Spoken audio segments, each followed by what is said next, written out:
Uyu munsi nakuzaniye application utari bwigera ubona, application ishobora kugufatira umusuma. Ba muri minsi murazi ko hariho ikibazo cy'ubusuma, ico ntitwokirengagiza. Kandi mu gukora video je mbanza kuraba ikintu giteye, mbanza kuraba ikintu giteye umutekano muke mu bene gihugu. Rero uyu munsi nakuzaniye application ku buryo umuntu adafise uburenganzira bwo gukora kuri telefone yiwawe, telefone icimufata foto ku buryo iyo foto ici yirungika kuri email yawe. Email ndazi ko mwese mufise ama email, ama konti ya email.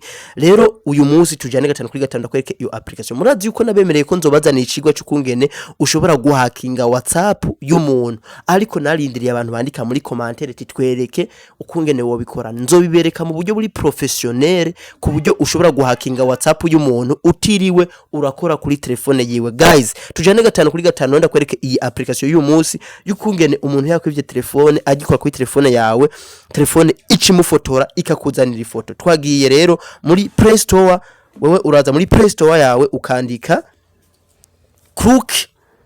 Application iyi uzifashisha bayitwa Crook.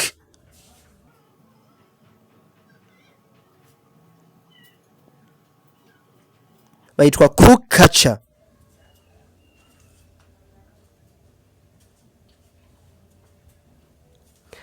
Guys, murabona application ngiyi barayiduhaye. Wewe rero ucuza ugakora, ucuza hano. Murabona yuko rero namaze gutereshaje application. Rero imbere yuko tubanza gukomeza, banzura be ko amaze gufyonda subscribe kugira ngo uzoze urakurikirana ama video yanje yose. Guys, abantu benshi bararaba video tukabaha ubuntu bw'ubwenge, ariko ntibibuke gufyonda subscribe. Subscribe iyo uyikoze bituma video yindi yundi munsi nzoshira ko yo kwigisha. Urumva ko ngira ndabigisha ikigo cy'ukungene ushobora kuraba ko umuntu yaguhakinze kuri WhatsApp, akurabira ibintu wawe amabanga yiwawe n'ukungere nawe ushobora kubikorera umuntu. Ibi bintu tuvyigisha kugira ngo tubakingire mumenye ibintu vyinshi bikomeye cyane. Reka tugende muri application yacu turabe Crook Catcher yamaze gushikamo, ngira ngo muriko murayibona ngaha muri telefone.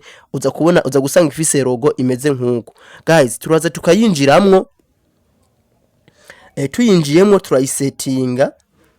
Aha ukungene ikora, telefone ikizima muri ekra umuntu akaza kugerageza gukuramwo code gatoya gusa, application ica imufotora. Guys, reka ndabereke uko bikorwa, ukungene bigenda.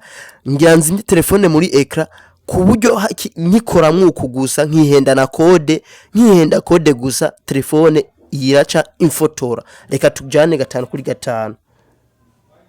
Izi kubera yuko ata telefone zibiri nari mfise, ariko nagerageje kubigira ndashiramo code atariyo, ndabe yuko ya application yacu ishobora kuca infata image. Rero nabigerageje, reka twinje muri application ndabe vy'ukuri ko yashoboye gutora amafoto yiwanje. Guys, ngira ngo muri ko murabibona ngaha yaciye infata image nyimara gukora muri ekra gusa, nkihenda code. Ngaha ahantu uzoshuza ugasanga ko yamaze kukubikira.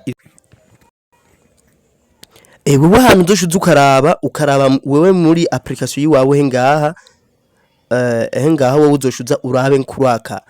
Rero ngaha ikigwa ntabwo giheze, ahubwo ngaha gisiga.